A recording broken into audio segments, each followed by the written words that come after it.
In today's video, I'm going to teach you how to make a PDF in WPS Office. By the end, you'll be able to turn any document you create into a clean, shareable PDF with just a few taps or clicks. Start by opening WPS Office. On the home screen, look for the plus icon or the New button. This is where you begin a fresh file. When that menu appears, choose the type of file you want to make. Pick a Word document if you're writing text like reports, letters, or notes. Choose Presentation for slides or spreadsheet if you're working with data and calculations.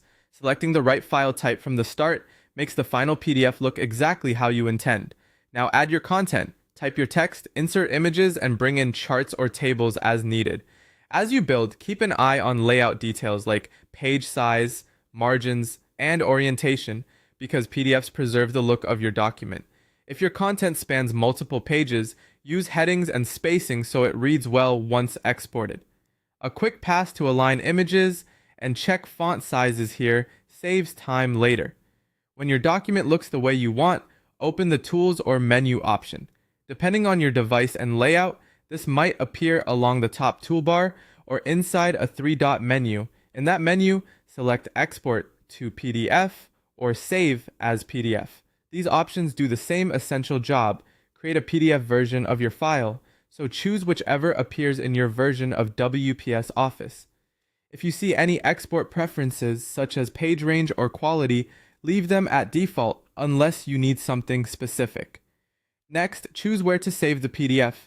Pick a location you'll remember, whether that's a local folder or a cloud directory linked to your device.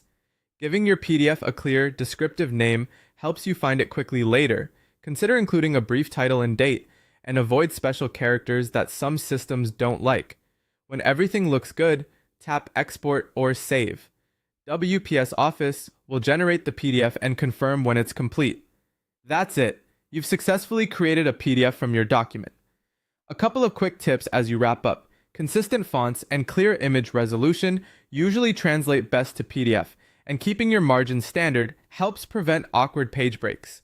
If you ever don't see the export option right away, it's almost always tucked inside the main menu.